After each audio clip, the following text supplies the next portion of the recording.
to start with the good news. At least for me, the good news are that Google Research is now in Berlin. In fact, that's kind of where we are, right behind that big tree on the left, quite the nice view. I'm super happy and super excited about this. We're starting with the Brain team, working on fundamental deep learning research, and we'll expand that over the coming months and years. But after the good news, I have to give you the bad, or at least some of the bad. And that is that the workhorse of the vast majority of today's deep learning and in general machine learning deployments in the wild, namely supervised learning, won't scale. And it won't scale to the breadth of problems that we want it to solve, and it also won't scale to the kind of answers that we expect from it. And this is mostly because what we want these models to produce are effectively structures or answers of ever-increasing complexity. And if we want these models in the supervised paradigm to learn how to produce these answers, we have to produce labeled data that has labels of ever-increasing complexity. So to give you an example, right, in the future, we might not just want to ask a deep neural network to tell us with some certainty what the category of object is that is depicted in a simplistic image. No, we may want that deep neural network to actually describe in detail the whole scene, maybe even in natural language, right? We want to know all the objects that are present in a scene. We want to know how people that are present in the scene relate to the objects, how they use it, what they say to each other if we are looking at video, et cetera, right? Even just designing annotation and labeling schemes for something of that complexity is quite challenging, let alone producing those labels, producing labeled data sets that have labels of that complexity is becoming difficult and also ultimately extremely expensive. This gets aggravated by the fact that there's actually a very long tail of problems. A great example of an area where this is the case is deep learning applications in medicine, where we want them to classify and detect all sorts of phenomena. And overall, in, say, radiology, these phenomena are quite closely related, but for every single type of question that we might ask these networks, there's only very, very few cases, sometimes thankfully very few cases in the wild because the disease might be infrequent, but also sometimes it's just rare because we haven't had time to annotate it.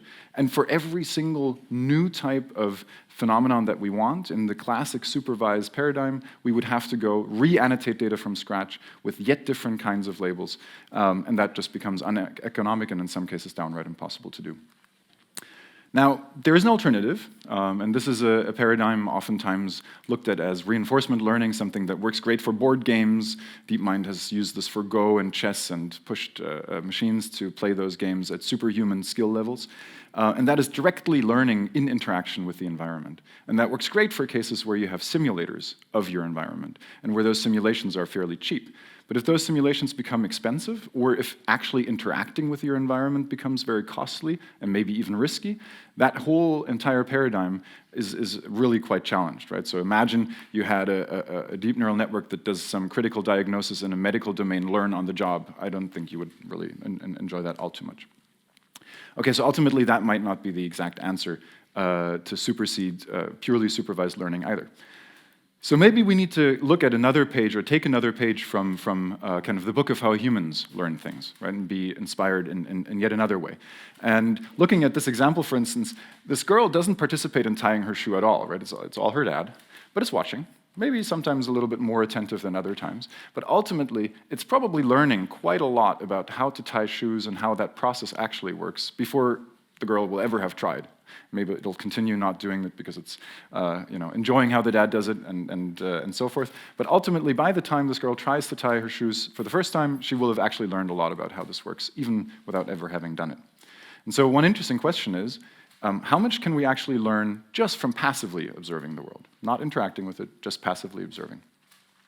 And recent results in specifically natural language understanding actually show probably quite a bit. One case in particular that stands out, or one result in particular, one line of work in particular, is called Bert. Now, you probably guess that it's not actually the Muppet character, but when I talk about Bert, this stands for bidirectional encoder representations from transformers, right? A bit of a handful. Okay, so taking a step back, what we're doing in Bert is we're training a pretty large deep neural network on a task that falls into the category of self-supervised problems, or self-supervised learning overall. And that's kind of the learning paradigm, or a learning paradigm, that I think we're going to investigate quite a bit here in Berlin. and we'll also see in many other areas over the next few years popping up beyond just language. In case of Bert, what we're doing is we're taking large amounts of text from the internet, from other sources, say books or Wikipedia is what we actually do in Bert, and we remove some words from this text. We just blank them out, and we now ask the model, we train the model to regenerate those words for us. So we actually create a supervised learning problem from otherwise totally unlabeled data, right? So there are no labels, no human went and artificially labeled this text with anything, but we just created labels, namely the missing words, and input instances, namely the text with the holes in it, just from naturally occurring text. And in order to learn this deep neural network has to learn a whole bunch of different things at different, so to say, levels of resolution or levels of abstraction. Right? So it might start with simplistic things that are even given through English grammar. Like look at the very last sentence, has made cameo appearances within blank Muppets franchise. English grammar suggests it's quite likely that the word in there is a the. Right? But then on the other hand, if you look into the third row, the third line, it says, performed by blank Oz. I mean, you have to know something about the Muppets to actually know that this person's name, the Muppeteer's name, was Frank. Right? If you don't know that, you're not going to guess that this was Frank. So in order to perform this task perfectly, this deep neural network actually has to learn not only a lot about English grammar, about English language, maybe semantics of language as well, but actually also quite a bit about the world. And so it does this basically all at the same time, and without us having to control for what it is exactly that it learns. Right? We kind of steer it a little bit through the choice of hyperparameters, but ultimately it has to learn all of these things. So to recap, Bert is trained to do this fill-in-the-blanks task on Wikipedia and books, and then once we have a model that can do this, we take it and its parameters, and maybe with the addition of a few more layers or a few additional parameters, we fine-tune it. And we adapt it towards specific tasks, and typically supervised tasks. So take, for example, question answering. Right? We have some set of tens of thousands, or maybe even hundreds of thousands of question-answer pairs. Not nearly enough to learn this problem particularly well in a supervised setting. But when we build on what this model had to learn previously in order to perform this fill-in-the-blanks task, and then we fine-tune that with the supervised data, we actually get much, much better results. In particular, when Bert came out, it was the best system on a whole range, I think 11 or 12 natural language understanding tasks, standard academic natural language understanding benchmarks, and was by quite a margin the best system in those tasks to date. And in particular, it actually beat humans on a few of those. Right? So there's a task called SQUAD, or Stanford Question Answering Dataset, and on that one, Bert actually performs slightly better when fine-tuned with the supervised training data than your average human. And we'll get back to that in a little bit. So to explain maybe a few of the fundamental ingredients that were necessary in order to build a model like Bert and in order to employ a model like Bert in this self-supervised scenario, I'm going to have to go way back into the Stone Age of deep learning, right? Like eons ago, in the year 2014, if you wanted to use a neural network, a deep neural network, to understand language, what you would typically do when confronted with a sentence is you would embed the words, and then you would run a recurrent neural network over the sequence of words in the order those words appeared in your text, right? So you would start with the, you would embed it, and then you would run your RNN for one step, and you would obtain some representation, right? A point in vector space, some in quotes understanding of this word. Then conditioning on that understanding, you would consume the next word, conditioning on that, consume the next word, and so on and so forth. And while these RNNs, in particular in their LSTM flavor, were extremely successful in understanding natural language and really kind of pushed the envelope by quite a bit, say, for example, in the quality of Google Translate, where we hope maybe even saved somebody's life and somewhere in the Amazon jungle or so, they had a severe disadvantage, and that disadvantage is clear actually from the picture, from the simplified picture that I just showed you, which is they have to operate in sequence. They have to go through each word one by one, produce an understanding in quotes, then conditioning on that, produce another understanding, and so on and so forth. Now this actually, at training time, is quite expensive. Even though it might seem intuitive to us, because this is how we hear and how we usually perceive language, it is actually making this, through a sequentiality, making it quite expensive to train these RNNs. So back in 2017 or so, we started working on an alternative to these that we've since dubbed transformers. And there, the key idea is that instead of doing this thing step by step, you just do it all in one go. So you compute a representation and, in quotes, understanding for each of the words in a sentence at the same time, conditioning on every single word, right? And so you produce all of these at the same time. Then maybe you run this process again and you refine them over time, but you do a lot of work in parallel. And even just, again, from this massively oversimplified picture, maybe you're getting the intuition that this is actually a lot more work. There's a lot more arrows, right? And that's kind of true. There is a lot more work done. But the big difference is that that work now is done largely in parallel and not in sequence. And these highly parallel kind of sets of operations typically fit modern machine learning hardware much, much better than long sequences of necessarily sequential computations. And that gets us to the second main ingredient, for Bert, and that's what we call TPUs, or tensor processing units. So tensor processing units are Google's custom machine learning accelerator hardware. This is a picture of a TPU V1 board, a very early one actually. That couldn't do any training of neural networks, but this hardware was actually used to serve the first neural or deep Google Translate models back in the day for running inference. And otherwise, we couldn't have deployed Google Translate at that time. Since then, we advanced generations. We went to TPU V2s. Now we pack a lot more of them onto a board. They are getting giant heat sinks. Must mean the processors are getting faster, which is true, but we also arrange them in such a way in kind of toroidal configurations that enables us to actually train deep neural networks very efficiently using those. Since then, we have a third generation. We're working on future ones. The third generation is pretty cool because we use water to cool it. So now we have water pipes in data centers. Not everybody liked that idea. So far, it's working well, I think. But at this point, we basically have models that are really well adapted to this type of parallel, highly parallel processing units. We have the custom hardware that now increasingly is also informed by this model design. And those two things together actually allowed us to push models like Bert that, you know, similar things had been tried before, not in exactly the same configuration, but it never quite worked to that extent.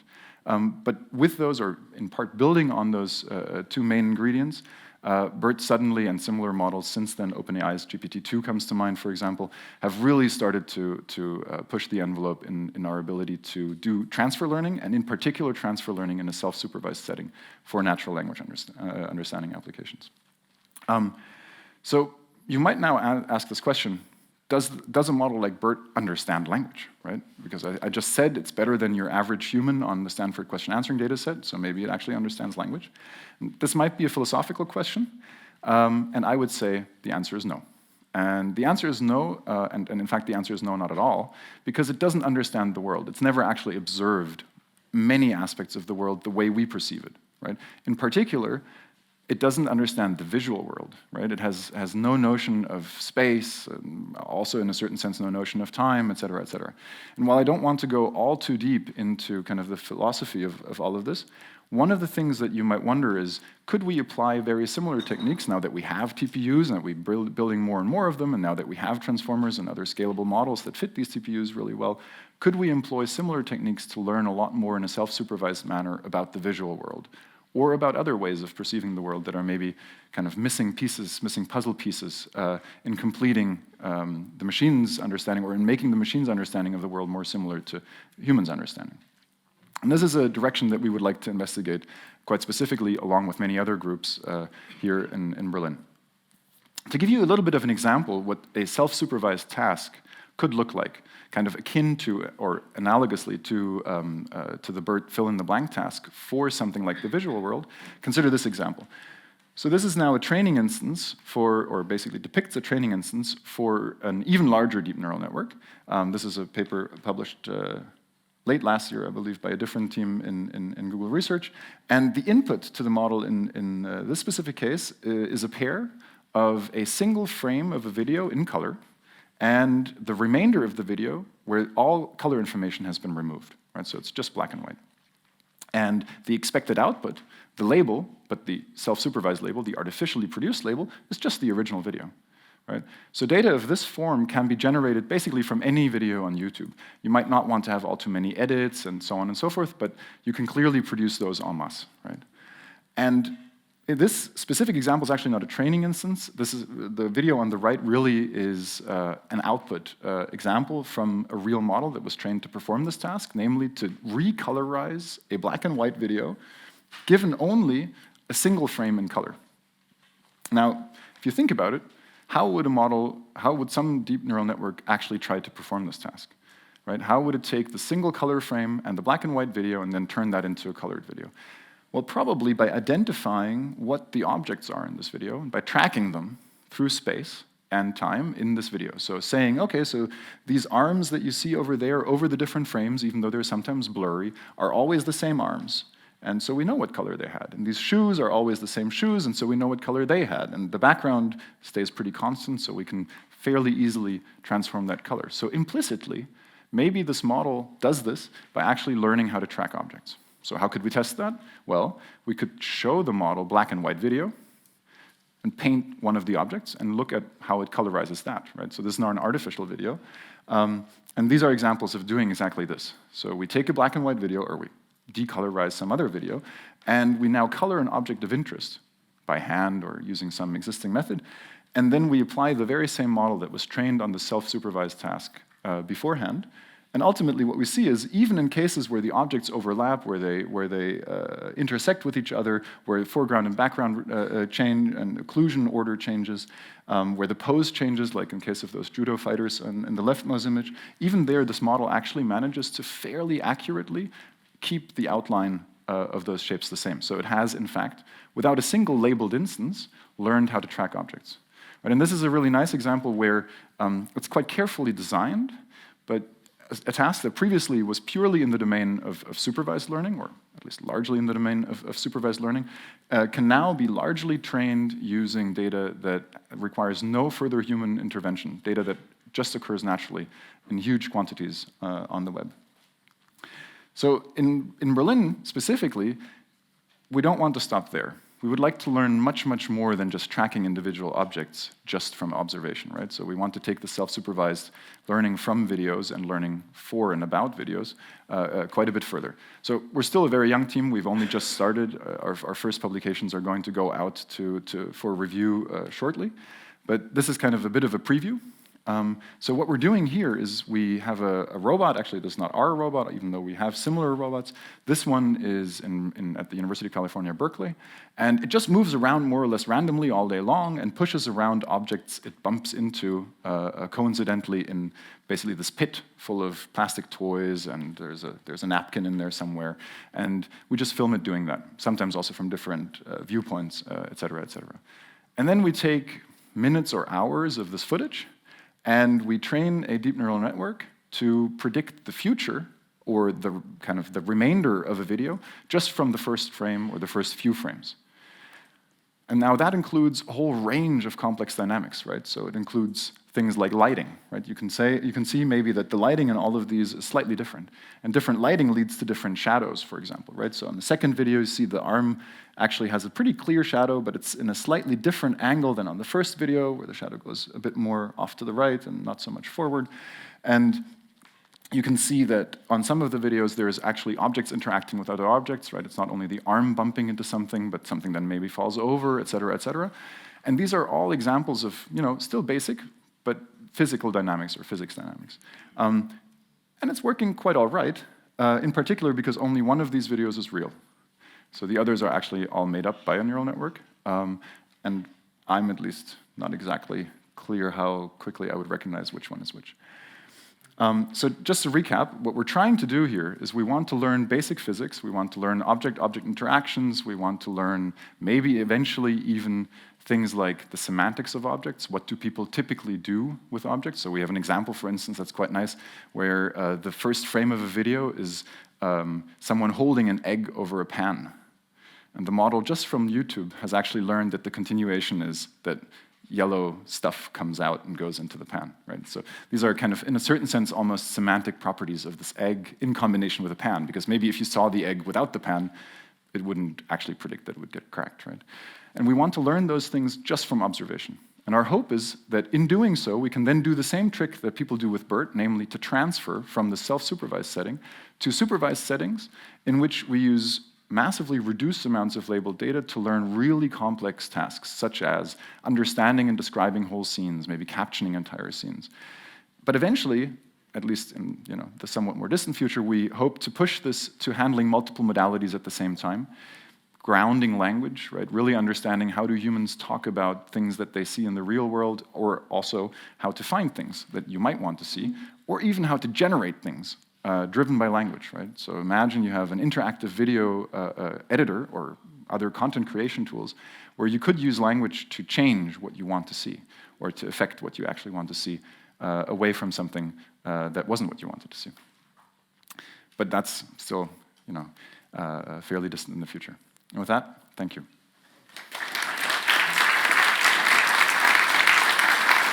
Okay. Wow.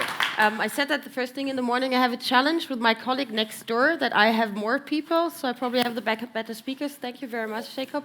Who has a question? I do. Favorite person? Thank you, favorite person.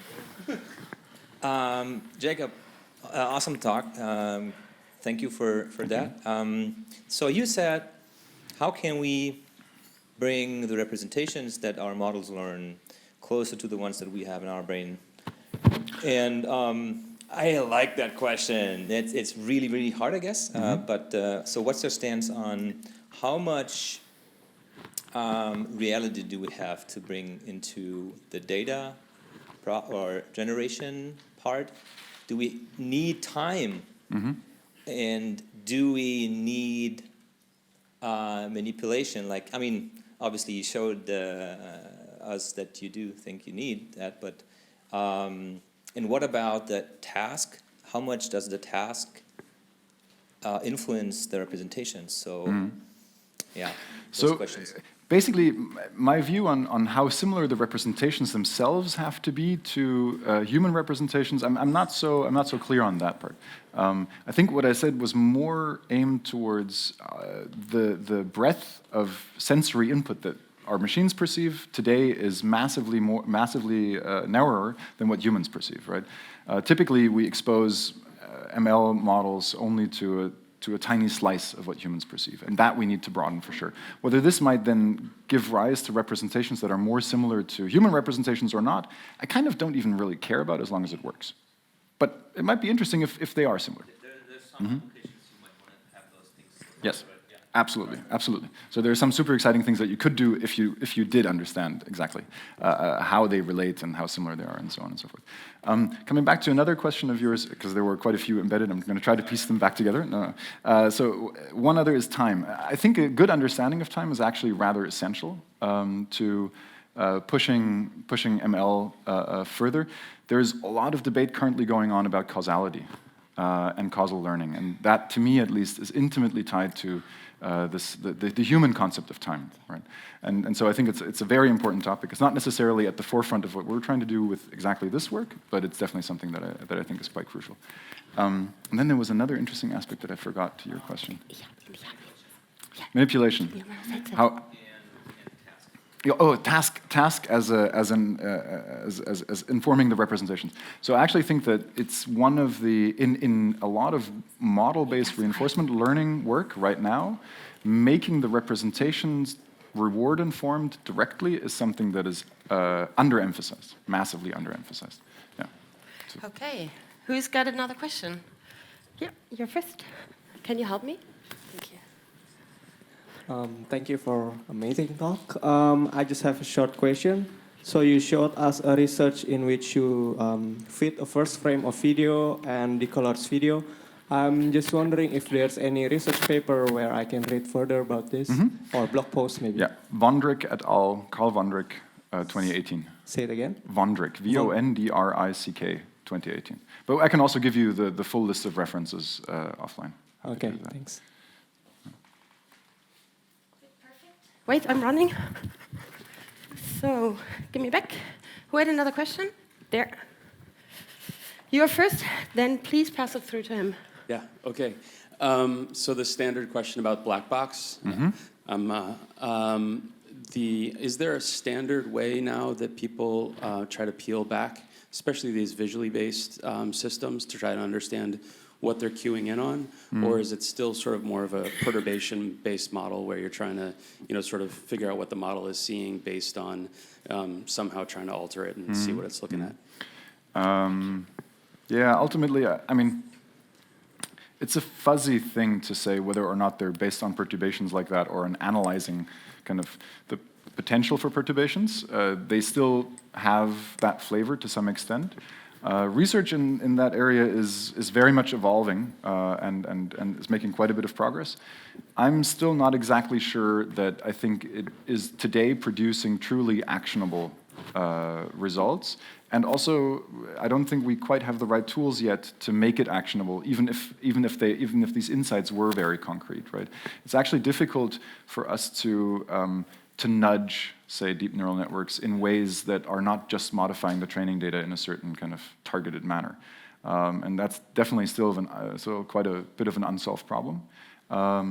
Yeah, there's quite a few people working on it. Maybe not so much in Brain Berlin quite yet, but in the Brain team overall, there's a quite sizable team looking into this. Bean Kim would be an interesting name to look up research from in that area.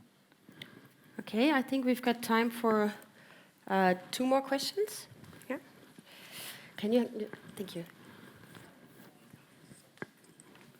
Thank you very much for the speech. And I have a question. In this model that you show us with this Burt model, when you have the black cat sentence with all of the connections, not only in the RNN thing, do you use embeddings like word2vec or glove, or you skip this phase at all? Good question. We do learn embeddings, but we learn them jointly. So we don't use objectives like the ones used in word2vec or in glove separately as a pre-processing step. We start from scratch with randomly initialized word embeddings and then learn them in a single end-to-end setup. Okay. Who wants to ask another question? Ah, sorry. Iris? Thank you so much for your talk. I have a question on where would you see the biggest impact for the implementation of a project like Bert? It's actually, Bert internally to Google already has quite a few, Bert and friends, so to speak, already has quite a few applications. The most impactful. Superlatives are always tricky. I think the one that we've already internally proven to be incredibly impactful is around question answering. So their BERT models for scoring or for judging whether an answer is a good answer to a given question are massively beyond what we were able to do before. But that's not the only one. So still in question answering, we now also have models that are inspired by these kind of self-supervised pre-training schemes. So basically BERT-style models that judge whether 2 questions are the same or mean the same thing, or whether they're slightly different in certain potentially very abstract ways, right? Whether one might be more suggestive than the other, and so on and so forth. And that's another area where these models really exceed the state of the art in quality. There's many more actually by now. There's hardly an NLU task that doesn't improve somewhat, at least if you tweak the setup just right and make the model just big enough, and so on and so forth.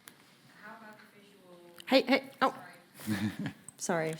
How about the visual equivalent of the BERT models? Because I can imagine that for Waymo, for example, like for the self-driving, it's very important to get the basic physics, but... But so far it doesn't work well enough. Okay. So this is really an area of active research where I think there is promise. I think there is already some evidence that there will be something there, but ultimately it doesn't work yet.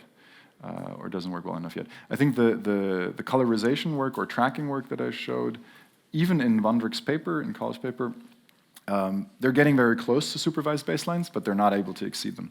And which is still, in a certain sense, magical, because all the supervised baselines use data that was quite expensive to create, but it has been created. So why not use it, right? Why tie your arms behind your back?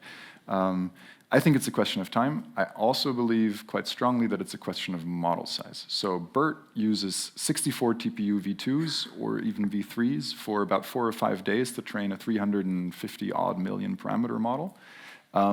We use 256 even just for the simplistic robot pushing thing, right? And we use those for quite a bit longer time. Probably we would want to have many more computational resources to throw at this, and before we expect to exceed from this much more undirected kind of self-supervised learning, before we would expect that to exceed very directed supervised regimes. But I think it's just a question of compute budget, better understanding of the models and the training paradigm before we get there. Here was one more question. Please. I just wanted to quickly ask if this self-supervision idea is identical or inspired by Friston's predictive coding paradigm. Is it the same, or is it a different technique? I mean, in a certain sense, it's not a crisp kind of definition, and I think they fall roughly in a similar category, right? There's contrastive predictive coding, Aaron van den Oord's work, which I think is very much self-supervised as well. I mean, generally the idea, I think, that the common denominator, one way of characterizing it could be, which is I think what Jan LeCun is saying these days, is self-supervised learning is the new unsupervised learning. Right? I'm not exactly. I think there's a distinction. The distinction is that we're bringing to bear all the work that we've done in supervised paradigms by constructing supervised tasks in fairly simplistic ways out of data that occurs naturally or more naturally. I think the way we construct these supervised instances will actually change quite dramatically over the next years. I think there's meta-learning applications without end, actually, in trying to construct these tasks. And we're going to see a lot more there. But yeah, self-supervised, it's a pretty fuzzy notion. I like it a little bit better because it makes it then unsupervised for this specific direction, because it makes it clear that we're using the same methods and the same mechanisms as in supervised learning, just on different data.